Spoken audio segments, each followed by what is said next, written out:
Helpless families are being innocently killed down there. This was an attack on families, women and children. Joining us now is NBC's Sam Brock. Sam, are there any more details about the attempts to capture the cartel members? Anything new?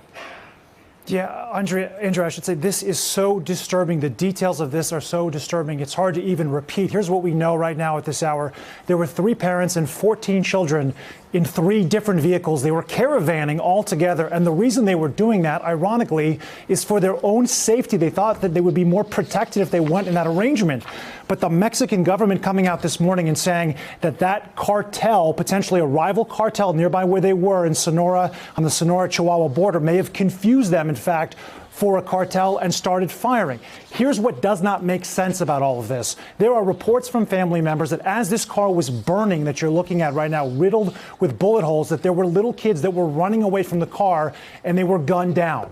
So it definitely stretches the imagination to try to figure out if there was confusion going on as to who in fact was in those cars, why it would continue that way, the violence, when there were kids running. Here's what we also know. The victims in this case, 43 years old was the oldest parent. It goes all the way down, Andrea, to 8-month-old twins who were killed. There was an 8-year-old who had his jaw broken. There was a 9-month-old with an open chest wound from a bullet. What you're looking at right now are some of those victims. 9 people died total. 6 of them were children. At this hour right now, we know that there are 5 children in the hospital in Arizona with their dad.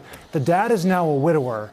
The details of this just absolutely shattering and so difficult to comprehend in the context of what we've seen in Mexico recently with violence against police officers, a military-style assault recently after the capture of El Chapo's son, and now we are learning these details.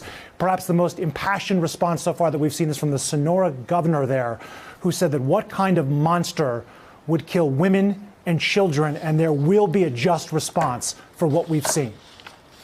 Hey there, I'm Chris Hayes from MSNBC. Thanks for watching MSNBC on YouTube. If you want to keep up to date with the videos we're putting out, you can click subscribe just below me or click over on this list to see lots of other great videos.